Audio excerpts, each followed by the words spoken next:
আসসালামু আলাইকুম। যে বিষয় নিয়ে আমি আজকে আলোচনা করতে চাচ্ছি সেটা হচ্ছে যে ধূমপান। ধূমপান মাকরু নাকি হারাম? আমার কাছে, আমার স্টাডি অনুযায়ী, আমি কোরআন এবং হাদিস অধ্যয়ন করে যতটুকু বুঝেছি, ধূমপান, মাদক গ্রহণ এগুলো সম্পূর্ণ হারাম, মাকরু টাকরু নাই। আমি দুইটা রেফারেন্স দিই। একটা হচ্ছে আপনার সূরা বাকারার মধ্যে আপনার 2:195 আয়াতের মধ্যে আপনি ওখানে লিখেছে যে আপনার যে তোমরা নিজেদেরকে ধ্বংস করিও না নিজেদের হাতে। তো ধূমপান আমাদেরকে নিজেদের হাতে ধ্বংস করে না। ধূমপানের মাধ্যমে একটা মানুষ ক্রমান্বয়ে ধ্বংসের দিকে যায় না, ক্রমান্বয়ে মৃত্যুর দিকে যায় না। আপনার সাইন্টিফিকলি কি আছে, সাইন্টিফিকলি এখানে বৈজ্ঞানিকভাবে কি কি কি বলা আছে যে ধূমপানের মাধ্যমে ক্যান্সার হয়, বিভিন্ন বড় বড় রোগ হয়। তাহলে ক্রমান্বয়ে আমি আমাকে ধ্বংস করতেছি। তো যেহেতু কোরআনের মধ্যে বলতেছে তোমার নিজেদেরকে নিজেরা ধ্বংস করিও না, সেহেতু এটা হারাম।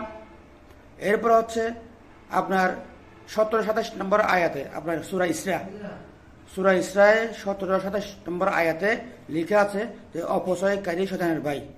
তো অপচয়কারী যদি শয়তানের ভাই হয় তাহলে এটাও তো হারাম।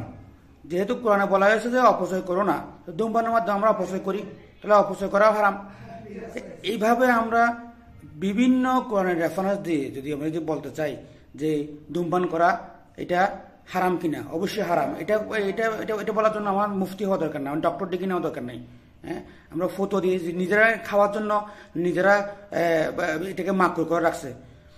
এই ইসলামটা মোহাম্মদ সাল্লাল্লাহু আলাইহি ওয়াসাল্লামের ইন্তেকালের 250 বছর পরে, মানে 250 বছর পরে এই ইসলামটা বিকৃত হয়ে করে ফেলতেছে বিভিন্ন মোল্লারা, তথাকথিত মোল্লা, আমি বলবো এগুলা নিজের স্বার্থে। আপনার ক্রমান্বয়ে এই বিভিন্ন ফতুয়া এক একজন একভাবে নিজের স্বার্থে, মানে ব্যবসা টিকে রাখার জন্য ফতুয়াগুলোকে নিজের স্বার্থে ব্যবহার করতেছে। আমরা তো মনে করি বিশ্বের ম্যাক্সিমাম হচ্ছে যে সাধারণ মানুষ, আবার একজন সাধারণ মানুষ আবার ইসলাম নিয়ে কোরআন নিয়ে কথা বললে তাও আবার সমস্যা। আপনি কেন কথা বলবেন? আরে কোরআন কি তোমার জন্য আসছে নাকি? কোরআন কি বলছে? ইয়া ইউল নাস বলছে, ইয়া ইউল হুজুর বলছে নাকি?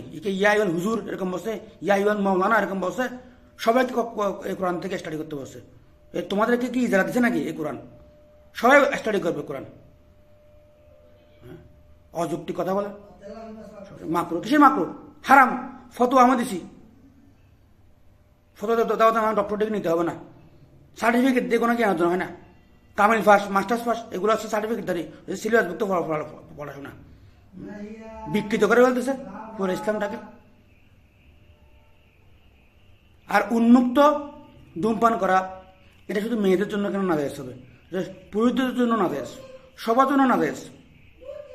মেয়েরা উন্মুক্ত সিগারেট খেতে পারবে না, ধূমপান করতে পারবে না, কেন পুরুষরা পারবে? মেয়েদের জন্য যে আইন, পুরুষদের জন্য সে আইন কেন হবে না?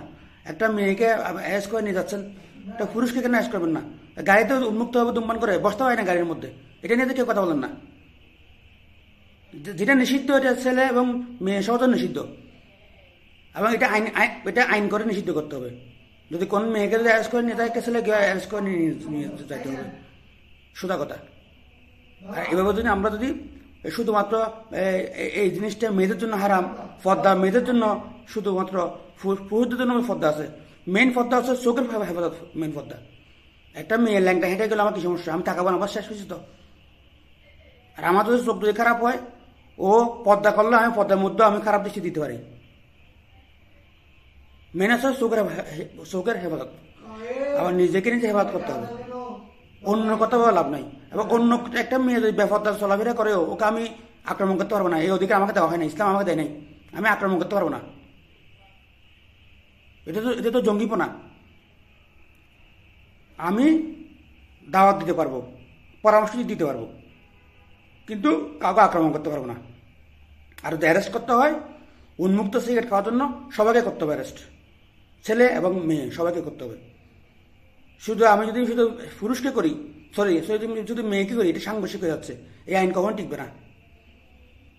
ধন্যবাদ সবাইকে। আসসালামু আলাইকুম।